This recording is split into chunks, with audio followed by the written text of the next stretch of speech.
Olá pessoal, bom dia. Vamos discutir um exemplo sobre movimento circular, cinemática, tá? Então, o primeiro exemplo que a gente tem aqui no nosso dia a dia de movimento circular uniforme é o relógio, porque ele completa uma volta com velocidade angular constante. O movimento circular, ele é muito utilizado na engenharia, em sistemas mecânicos. Vejamos um exemplo. Ok? Em sistemas, engrenagens, transmissão de movimento circular. O movimento circular é extremamente útil. Quer seja ele com velocidade angular constante, quer seja ele com velocidade angular variável, quer seja ele com velocidade angular variável com o tempo. Seria um movimento circular uniformemente variado, no caso, quando varia linearmente com o tempo. Ok? Então, características do movimento circular uniforme. A posição varia linearmente com o tempo. A velocidade angular, que é uma derivada da posição angular, ela é igual a uma constante, tá? O exemplo do relógio, tá certo? Que a gente acabou de discutir. A aceleração angular, por sua vez, como ela é uma derivada da velocidade angular, ela vai ser igual a zero, tá? E a gente sabe que, apesar da velocidade angular e a tangencial, que é v igual a ωr, serem constantes, o vetor velocidade v, ele muda de direção no decorrer da trajetória circular. Devido a essa mudança de direção da trajetória circular, a gente sabe que essa mudança resulta numa aceleração radial ou centrípeta, que pode ser escrita como v quadrado sobre r ou ômega ao quadrado vezes r. Então, exemplos aí do movimento circular uniforme no nosso dia a dia, né? O movimento de satélites no entorno da órbita da Terra, em geral, corrigem a sua altitude, fazem correções para conseguir manter uma órbita circular, com um movimento circular uniforme no entorno da Terra. Aqui temos uma foto do primeiro satélite habitável ISS, lançado desde 2000, tá certo? E a gente consegue vê-lo em determinados dias e horas a partir da Terra. Nesse site aqui tem um link que dá para você descobrir quando que ele passará no seu local. Ok? Bom, outro exemplo seria a centrifugação, que é utilizado para separar massas de elementos de massas diferentes. Quando a gente acaba de ligar a centrífuga, ela tem uma variaçãozinha do zero até atingir a velocidade angular desejada. Por isso você regula a frequência do equipamento. Mas após atingir a velocidade angular desejada, ela mantém uma velocidade angular constante, ou seja, uma frequência de rotação constante, tá certo? Lembra que frequência é velocidade angular dividido por 2π, ok? Com isso, você consegue separar os elementos de massas diferentes, e essa técnica é muito utilizada na engenharia química, para análise de substâncias, para separar elementos do sangue, para separar outros elementos, ok? Agora, o movimento circular uniformemente variado, a posição angular varia quadraticamente com o tempo. Se a gente derivar a posição angular, a gente vai obter a velocidade angular, né? Derivada de θ0 é zero, de ω0 t é ω0, de αt quadrado sobre 2, ó, desce o expoente, então fica 2 dividido por 2, e aqui subtrai 1, então dá αt, né? Então a velocidade angular, ela é linearmente dependente do tempo. Compare com o movimento circular uniforme. A posição angular era linearmente, quando a gente derivou, a velocidade angular é uma constante, ok? E diferente de zero. Bom, o fato da velocidade angular no movimento circular uniformemente variado depender do tempo faz com que tenhamos aceleração angular, que é a derivada da velocidade angular em relação ao tempo. Veja, a derivada de ω0 é zero, de αt é α, tá? Então, α vai ser uma constante para esse tipo de movimento.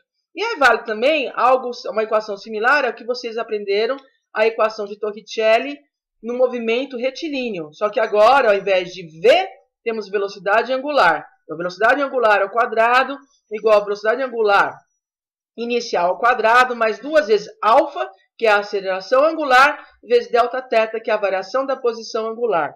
Se no movimento circular uniforme tínhamos a aceleração centrípeta, que era devida exclusivamente à mudança de direção da velocidade, embora em módulo ela não variasse, mas muda a direção por ser uma trajetória circular, quando temos o movimento circular uniformemente variado, a gente passa a ter uma outra componente, que é a aceleração tangencial, porque a radial é devido à mudança de direção, mas agora a velocidade angular varia, V igual a ômega-r, então V varia, então passou a existir também uma aceleração tangencial, que é devido à variação do módulo da velocidade, ok? Olha lá, a aceleração tangencial é escrito como alfa vezes r. Ó, então, pessoal, vamos a alguns exemplos de movimento circular uniformemente variado. Um esmeril desligado, ao ligarmos, inicialmente a velocidade angular varia de 0 até uma velocidade com uma frequência desejada. Nesse instante inicial, aí, a gente tem aí a caracterização de uma aceleração angular, ok? Mesma coisa com uma centrífuga da máquina de lavar, né? A hora que ela começa a girar, ela começa com uma velocidade angular diferente, até atingir uma velocidade maior para conseguirmos tentar secar a roupa, extrair a água da roupa úmida. Ok? Então vamos ao nosso exercício do dia. Exercício 9.8.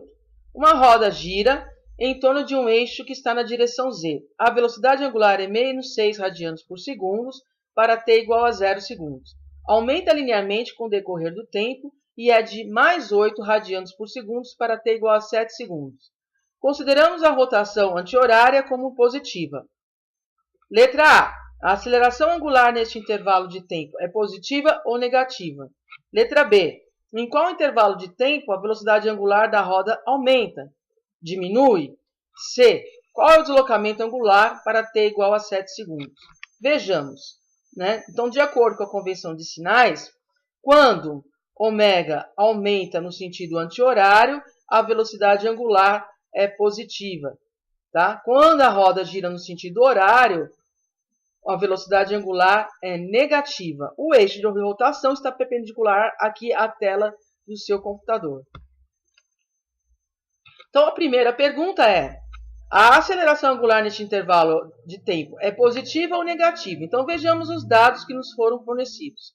6 radianos por segundo é a velocidade angular inicial, tá? Para t igual a 0. E sabemos que depois de 7 segundos, essa nova velocidade angular é de 8 radianos por segundo.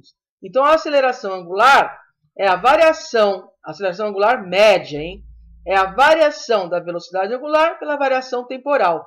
Final 8 menos 6 dividido por 7 menos 0. Fazendo essa continha, nós verificamos que a aceleração é igual a 2 radianos por segundo ao quadrado e ela é positiva, né? Notar que a velocidade angular está crescente com o passar do tempo. Por isso que a aceleração angular é positiva. Letra B. Em qual intervalo de tempo a velocidade angular da roda aumenta, diminui? Sabemos que se ela tem uma aceleração angular constante, a roda descreve um movimento circular uniformemente variado. Então, a função horária é ômega igual a ômega 0 mais alfa t. Ômega 0 é menos 6 mais alfa, que é igual a 2, que já calculamos no item A, t. Então, no instante que essa velocidade angular é nula, para sabermos o instante que a velocidade angular é nula, basta igualarmos essa expressão a zero. Verificamos que é o instante de 3 segundos. Correto? Então, de 0 a um valor t um pouquinho menor que 3 segundos, a velocidade angular diminui em módulo.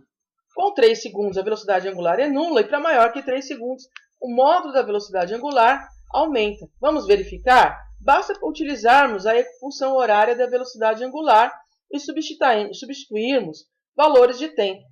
Então, quando t igual a 0 dá menos 6, né? Porque 2 vezes 0 é 0. T igual a 1 dá menos 6, mais 2 dá menos 4. T igual a 2, menos 6 mais 4 dá menos 2. T igual a 3, a velocidade angular é 0. Então, vejamos. Para t menor que 3 segundos, em módulo, a velocidade angular está diminuindo, ok? Agora, se colocarmos t igual a 4 aqui, temos menos 6 mais 8, que dá mais 2. Menos 6 mais 10, que dá mais 4. Então, ela passa a aumentar o seu módulo. Ok? O item C. Qual o deslocamento angular para t igual a 7 segundos? Então, lembrando novamente que o movimento é circular uniformemente variado, porque α é constante.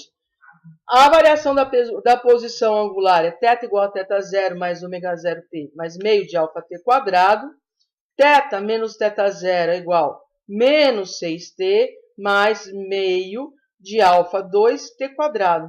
Né? Então, menos 6 vezes 7 mais meio de 2 vezes 7 ao quadrado. Então, nós temos menos 42 mais 49, e isso será igual a 7 radianos. Ok? Com isso, terminamos de resolver o nosso exercício. Comentários adicionais. Podemos fazer gráficos das funções horárias da posição angular, velocidade angular e aceleração. Ó, θ igual a θ0 mais ω0t mais αt quadrado.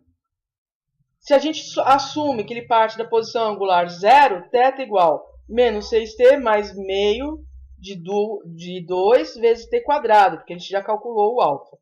Então, a função horária da posição angular seria igual a menos 6t mais t quadrado. Então, calculando no intervalo de 0 a 5 segundos, fomos obtendo os valores de θ e podemos colocá-lo num gráfico, tá? Veja, α é positivo, a concavidade da parábola está para cima. Exatamente do t igual a 3 segundos, se traçarmos a tangente aqui, a tangente num gráfico de θ por t nos forneceria a velocidade angular. Então, se traçamos aqui a tangente exatamente no ponto de máximo, ou no ponto de mínimo, vemos que a inclinação da velocidade angular é nula. Portanto, a velocidade angular nesse instante é zero, que é o que nós determinamos matematicamente alguns instantes atrás. Ok? Podemos também calcular, obter a função horária da velocidade angular. Né? Sabemos que dθ dt é igual à velocidade angular. Então, a velocidade angular é ω0 mais αt. Substituindo o ω0 e o α, que é igual a 2, verificamos que o ômega, a velocidade angular, depende linearmente com o tempo. De novo, substituindo os valores de 0 a 5 segundos, né, obtemos a nossa função horária, o nosso gráfico de função horária de velocidade angular. Num gráfico de velocidade angular por tempo, a inclinação da reta nos fornece o α, que aqui no nosso exemplo é igual a 2 radianos por segundo ao quadrado. E por fim, se derivarmos a velocidade angular, obteremos a aceleração angular, que nesse nosso exemplo, ela é uma constante, né? Que, ó, derivada de ω0 é zero, de αt é α. Então, ela é constante, ou seja, para qualquer instante estudado, a aceleração angular terá o mesmo valor, ok?